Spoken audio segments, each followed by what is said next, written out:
The Vietnam War was an era in which a lack of patriotism was evident. Veterans were disregarded for their sacrifice despite their selflessness, courage, and willingness to answer the call to duty to preserve freedom. They blamed the veterans, the soldiers and Marines, each of us. They blamed us for a war that wasn't our fault. We were just doing our duty. They didn't ignore the veterans that came back. They actually mistreated them. I mean, they would come off the airplanes in civilian airports and they would be spat upon. They'd be called baby killers.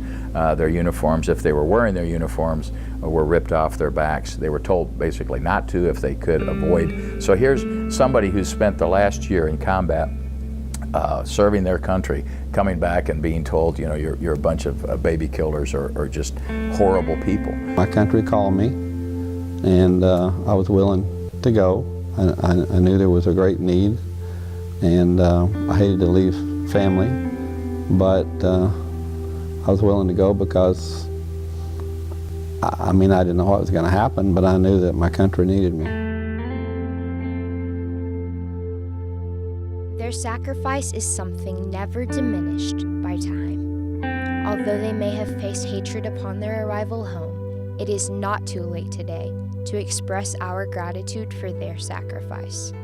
Youth volunteers at the Veterans Hospital have a unique, first-hand understanding of this concept that gives hope of a united America with a bridge built between the generational gap. Vietnam veterans are really special to be able to serve because whenever they were in the service, they weren't always respected the way that we wish they were.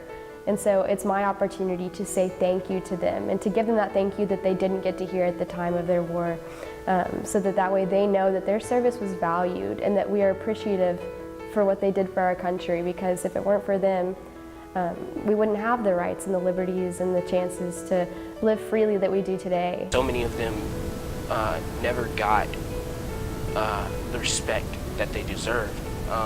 But now I feel like we have a chance to do that. We have an opportunity to respect them.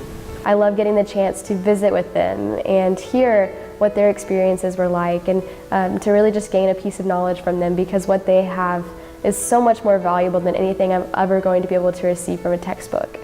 America would not be the nation as we know it today without each and every one of these American heroes who have defined patriotism and heroism unlike any other. We must never forget their sacrifice. To give away what they gave away, time in their lives, and to fight for other people, I mean, I feel like there's no better word to describe someone who does that than a hero.